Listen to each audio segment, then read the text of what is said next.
অভয়াকে ধর্ষণ করে খুন, তারপর থেকে একটাই প্রশ্ন বারবার উঠে আসছে, তড়িঘড়ি কেন অভয়ের ময়নাতদন্ত করা হলো? এর মধ্যেই সামনে এলো মারাত্মক তথ্য, রিপাবলিকের হাতে টালা থানার বিস্ফোরক চিঠি। দিনে দুবার ব্যবহার করো স্টপেজ ক্রিম আর নিজেকে রাখো এভারগ্রিন কেয়াশেক আরোমা থেরাপি স্টপেজ ক্রিম, আর খুঁজে পাও নতুন আমিকে।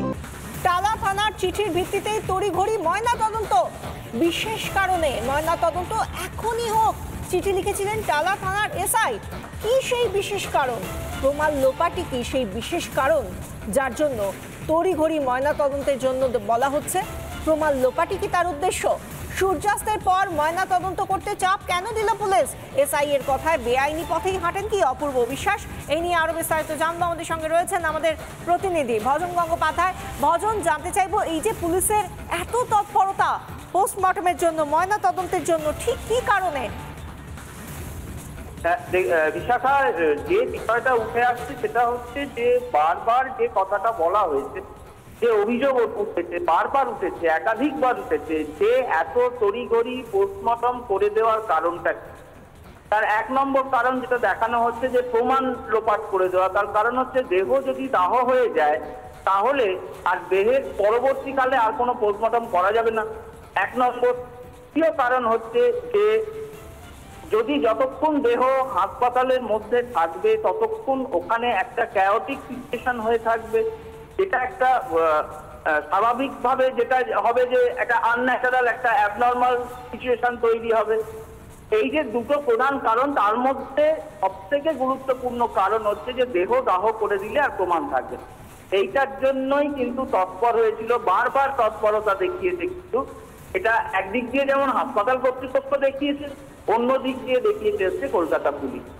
তার কারণ হচ্ছে যে এত বড় একটা ঘটনা, যে ঘটনাটাকে চাপা দেওয়ার চেষ্টা করা হচ্ছে বলে অভিযোগ উঠছে, সেই ঘটনার যে প্রধান যে দুটো জায়গা, সেই দুটো জায়গাকে যদি নষ্ট করে দেওয়া যায় তাহলে আর কিন্তু পরবর্তীতে তোমার অনেক অভিযোগ উঠতে পারে।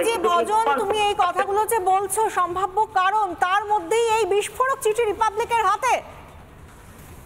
হ্যাঁ বিশাখা, তার মধ্যে বিস্ফোরক চিঠি রিপাবলিকের হাতে, এবং সবচেয়ে বড় কথা হচ্ছে এখানে একজন মহিলা ডাক্তার যারা ফরেনসিকের দলের মধ্যে ছিলেন, কিন্তু বারবার প্রশ্ন তুলেছেন যে এই সময় এই ধরনের ঘটনার সঙ্গে যুক্ত যে দেহ, সেই দেহের ময়নাতদন্ত করা যায় না।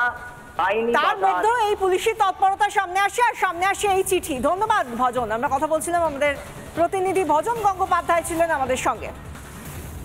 তড়িঘড়ি কেন অভয়ের ময়নাতদন্ত করা হলো? সামনে এলো মারাত্মক তথ্য, এই চিঠি সামনে এসেছে, আর তার মধ্যেই মামলাকারীর আইনজীবী তিনি কি বলছেন শোনাবো। Could not have taken place after 6 o'clock in the evening. They are standing instructions. Everything, my lord, will just kindly take the postmortem report once and just give me 2 minutes. I will show your lordships how this entire investigation has been compromised. After 6 o'clock in the evening, a postmortem cannot be conducted anywhere in India and in the state of Bengal when it is a rape and murder. There has to be a noting of the civil surgeon on the postmortem report that the Deputy Commissioner of Police or the Commissioner of Police has certified it. Then it has to go to the superintendent. Superintendent certifies it and then sends it to the postmortem doctors. These 3 postmortem doctors, one of whom is a professor of forensic, knows this, but still, what is the reason? The reason was to get rid of the body. The judicial magistrate was present during postmortem call for his report. All the 3 doctors are part of the 5 female doctors were present. ফিরোজেটুলজি কি বলছিলেন, মামলাকারীর আইনজীবী শোনালাম। এর পাশাপাশি এই নিয়ে কি বলছেন জুনিয়র চিকিৎসকরা, কি বলছেন কিঞ্জল নন্দ, কি বলছেন অনিকেত মাহাতো, শুনুন। এই জিনিসগুলো নিয়ে অনেকবার আমরা বলেছি যে তদন্ত প্রক্রিয়াতে আমরা খুশি নই।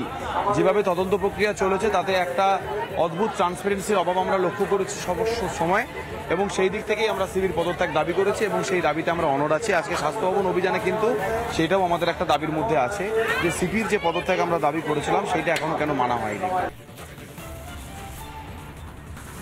এই জায়গাটা আমাদের কাছেও একটা চিন্তার জায়গা, যে কেন এরকম ঘটনা ঘটলো। আমরা মনে করি সিবিআই ইনভেস্টিগেশন চলছে, তারা এই তদন্তের গতি প্রকৃতির জায়গা থেকে সুনির্দিষ্ট যদি কিছু থেকে থাকে, এবং মহামান্য সুপ্রিম কোর্টে যেভাবে চেয়েছে যে সেই ডকুমেন্টসগুলো গেল কোথায়, সেই চালানটা গেল কোথায়। তাহলে এইগুলো সিবিআই ইনভেস্টিগেশন করছে। আমি মনে হয় অতি দ্রুততার সাথে সিবিআই ইনভেস্টিগেশন করে এই সমস্যার সমাধান করবে। আমাদের দাবি দাওয়া মিটলে আমরা অবশ্যই কাজে যোগ করব, দাবি দাওয়া না মিটলে কাজে যোগ করব না। এবার এরই মধ্যে আমরা দেখে নেব সন্দীপের অপূর্ব সাগরেদ কে, কেমন সেই ব্যক্তি। অপূর্ব বিশ্বাস ফরেন্সিক বিভাগের অধ্যাপক আরজিকর, এবং সেই ব্যক্তি সম্পর্কে যা জানা যাচ্ছে অত্যন্ত ঘনিষ্ঠ সন্দীপের। সন্দীপ ঘোষের ঘনিষ্ঠ ছাড়া সেই দিন সেই সময় কেউ ছিলেন না সামনে এই ক্রাইম সিনে বা এই পুরো প্রসিডিওরে। উত্তরবঙ্গ লবির অন্যতম সদস্য এই অপূর্ব বিশ্বাস আরজিকরের অধ্যাপক, ফরেন্সিক বিভাগের আরজিকরের অধ্যাপক অপূর্ব বিশ্বাস। টালা থানার এসআই তাকে উদ্দেশ্য করে যে চিঠিটি লিখেছিলেন তারপরেই কি তড়িঘড়ি এই অপূর্ব বিশ্বাস সিদ্ধান্ত নেন পোস্টমর্টমের, প্রশ্ন উঠছে।